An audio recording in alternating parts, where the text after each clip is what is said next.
Hello, my name is Jocelyn Gandara, and this is my presentation on my Alaskan Native experience. Today, my presentation will be on the Alaskan Native culture, and it'll be information and background history on just the traditional and cultures of the Alaskan Native history. Through this presentation, I hope that you guys get some great information and background and hope to experience this experience that I've went through myself.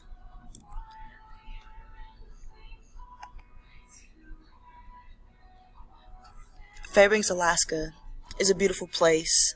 It's very cold, full of ice, snow, and the northern lights fill the skies every night. Alaska is known for their pitch black winters where there is no sunlight for at least a good 24/7 hours, and this lasts for about a good month or maybe even longer. For me coming from Texas, this is actually a big difference compared to the heat and then coming straight into the cold. I can say I have definitely had a few interactions with some Native Alaskans myself, and I'm happy to say that was a great experience. Alaska is a beautiful place full of trees and just plain nature all around. The animals that I have seen, mooses in particular, evolve the streets, evolve our campus, and actually around everywhere. The snow is very cold and white, and sometimes it just keeps snowing and it just doesn't stop.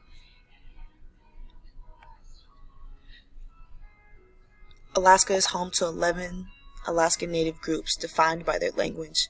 There are more than 200 villages that populate nearly 20% of Alaska. Alaskan Natives are very big on respecting the land they live on and keeping the traditional culture alive for the next generation. A fun fact, depending on the groups they're associated with, for instance, Athabaskan, Yupik, and Inupiaq, will depend on their style and what their clothing is made out of. For example, the Yupik women traditionally make their clothing out of caribou hide and sealskin. As you see in the pictures, at the bottom right corner and in the middle, those are actually Native Alaskan Eskimos. You will see that their clothing is made out of fur.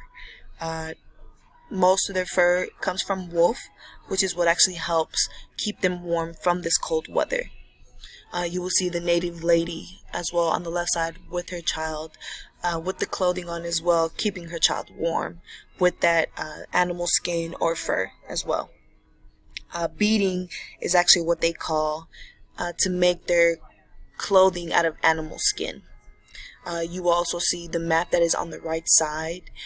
It shows the separation of the regions of all Alaskan Native villages, and again you can see where they are all located in the map. I attended an Alaskan Federation of Natives event where I actually saw a range of traditional dances. I was very fascinated by the power of their dance moves. The females tend to be a lot more graceful in their movements compared to the males. You can actually tell that their dances is a way of expressing themselves and their culture as well. I will play this short video real quick for you guys so you guys can see and experience how the natives are able to express themselves towards others and be able just to see and just tell how important their culture is to them.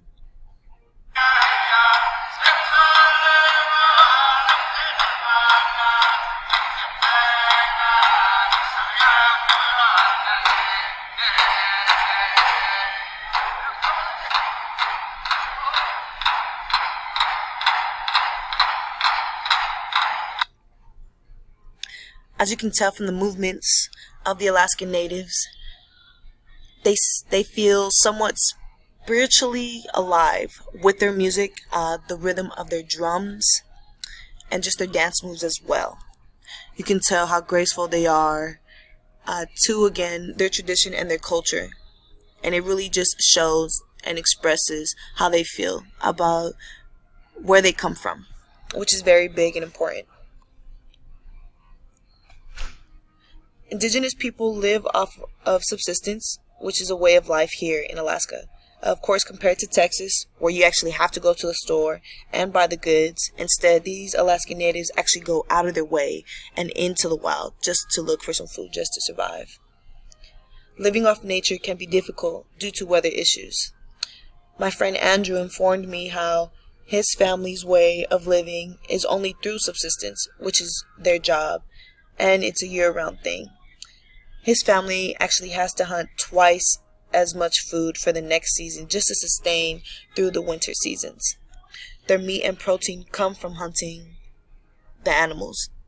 You can see in the picture on the left, this Eskimo man is tending the racks of dry salmon from the catches. You also see the man on the right side who actually shot a caribou, which will be used for clothing, or the meat will be for eating, of course. You also see at the bottom the fish nets, how they catch their fish. And on the last picture, you see the fishes, how big they are, and how hard it is to catch these fishes. It is actually pretty difficult. Of course, their hunting is essential for their protein. However, the use of herbs, berry picking, and egg collecting is another natural practice. The herbs are used for medicine and some teas as well. You will see the little child on the right side collecting the eggs. There is also fish eggs that they also collect as well. The older lady who was berry picking, and on the left side you will see herbs, plants, flowers. In specific, I've noticed that they use lavender, more so for medicine, for healing practices, and chamomile as well for teas, which is actually really good if you guys haven't tried it. Due to the villages being so far from the stores, it is very expensive to get groceries. One of the main ways in getting supplies such as food, building materials, etc. is through bargages. Of course, it is not affordable for these families, so living off the land is their only way. Whaling is one of their biggest sources of food. I was shocked to hear that whale hunting was even permitted. I was informed by my teammate, who is from New Zealand, that they are not allowed to hunt whales, but where in Alaska, the indigenous people have an exception because of subsistence practices. The procedure of whale hunting is when one is spotted. All the men are camouflaged in white so they can blend in with the snow and the whales do not spot them during the attack. As soon as the approach is coming on the boat, the men come within 5 yards of the blowhole and the harpoon rises and strikes successfully into the spinal cord. While the harpoon is struck, there is also a bomb that is thrown into the water right afterwards to disable or kill the whale. Through this hunt, it is actually very dangerous for the men because the animal can react in such a certain way that it can tilt down the boat and it can actually kill the men and the whale itself. So it is very fast procedure and something very important that they go through. As you can see in this muktuk slide, muktuk can be served in raw, can actually also be deep fried, and is also served on the side with some soy sauce. On the right side, you will see that it is served with some seasonings on it, just to add, of course, some flavor and some spice into it. My experience with the muktuk when I've tried it, the consistency is very chewy and it is very oily. I have also noticed that in both of my experiences of trying the muktuk, I have noticed that one was a lot lighter than the other. Of course, depending on the whale, the muktuk will come out lighter. I came to realization that beluga whale was actually a lot lighter than the bowhead whale. They both tasted exactly the same, was both oily, and they were both very chewy. Again, they can be cooked or served raw, but most commonly they are eaten raw. there is one more short video on actually how the native Alaskans actually keep their meat fresh and cold. And we'll go ahead and go play this for you guys. Let's have a look. This is a sigalo. This is our traditional ice cellar. This is where we store our muktuk and our meat from the bowhead whale. It's 20 feet down. And it's a natural freezer. Whenever a crew is successful catching a whale, they'll put the excess meat and muktuk in here, the blubber. And there's a difference you can tell. Like if you put the meat in a traditional freezer like in your home, you'll actually taste the difference. Really? You can taste where it's been sitting, but it tastes really good. It's like the earth. Yes, like the earth. As in the video, just like the Alaskan native Naomi said, the taste of the muktuk can be depicted from where they keep the meat and what else is kept with the meat as well. She stated that it tastes like the earth, which of course Native Alaskans live off the earth, so they can definitely tell, of course, the different tastes of how things would taste, of course. Also, muktuk is actually whale blubber, half skin, half blubber. It is a very common native snack. And very good fun fact about whale hunting is one whale can actually serve a whole village. Now that kind of information was very interesting because such a massive animal can feed so many people. And the fact that in the American culture, we don't live off of whales much as the Alaskan natives do.